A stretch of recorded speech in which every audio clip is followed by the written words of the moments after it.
everyone, my name is Shannon, and today I would like to review one of my favorite classic books. And the reason why I chose this book is because I think this book took a lot of my attention when I was reading it, and it kept, playing in my head. And somehow I've reread it for more than 2 times. So I think this is why I like it so much, and that's why I want to review it and share my thoughts with you guys. So the book is The Catcher in the Rye by J.D. Salinger, and it was published back in 1951. So yes, it's very, very, very old, and I read it when I was in my secondary school. That's why I think that it blew my mind a lot how the story is being told, how the story was being narrated, but also represent me a lot at a time because I was in my transition from a little baby to something much more mature, to an adulthood. And the way the story is being narrated, the story being written, all of those events, life events, and how the main character copes with it really represented me at that time, and it just felt so connected and so relatable with me. Okay, so what is The Catcher in the Rye about? So The Catcher in the Rye is actually about a boy's dream to become the catcher in the rye. So he got that catcher in the rye from a song, and it took his attention. So what is a catcher in the rye? So basically a catcher in the rye is someone who stopped someone else from falling off a cliff. So it is a metaphor of what he wants to do. So he has a baby sister, and what he wants to do is actually to stop her from growing up, to stop her from going into an adulthood, that's also my favorite thing because it touches my heart a lot. And I don't have any brother, but I wish I have a brother because of this novel, just because how caring he is to his little sister. And what else do I like? Oh, I like it because it feels so real,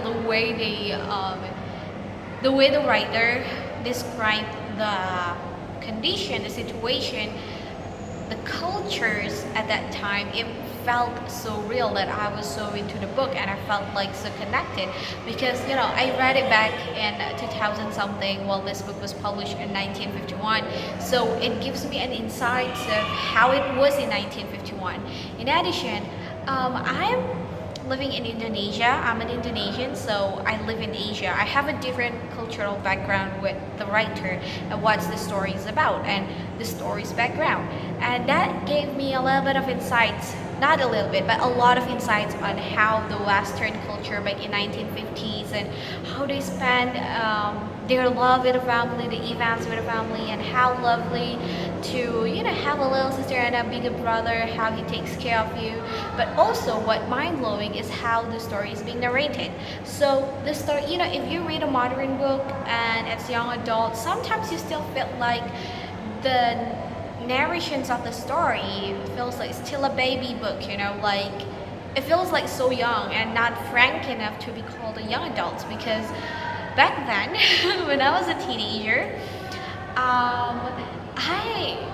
I am in a state where I want everything to be frank, when I want everyone is telling me the truth, when I want to how to put it, to be not babied anymore, for them just be real with me and telling the story, telling the truth. And if there is a curse words, just curse it out. You're in that era, you're in that age, and this is how this story is being written. So that's why I like it a lot.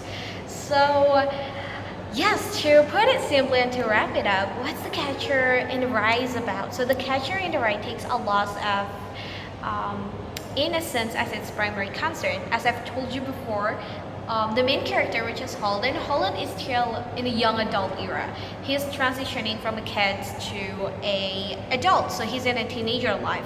And what he wants is actually to stop anyone else from getting old, from to stay in that zone, to stay in the baby zone, to stay in the child zone.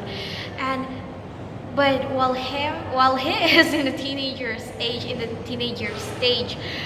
gets a lot of curiosity. He gets a lot of curiosity about adulthood and how to stop it, and compared it to his childhood, which one is better.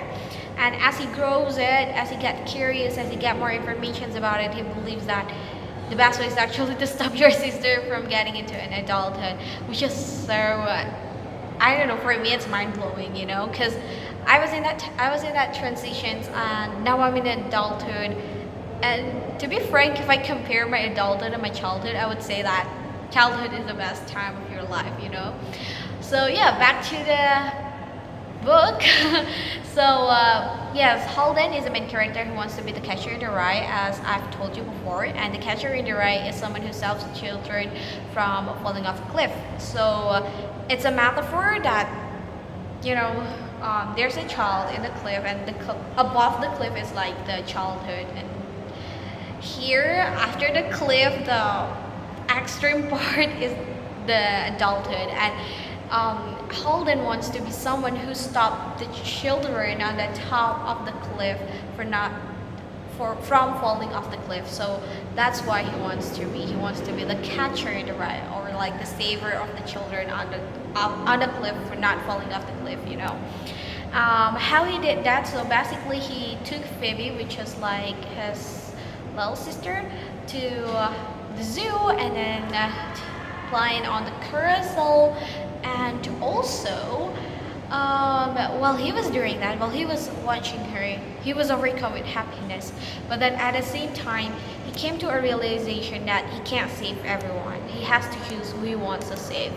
And he also come to accept that he cannot save everyone, as the book have told.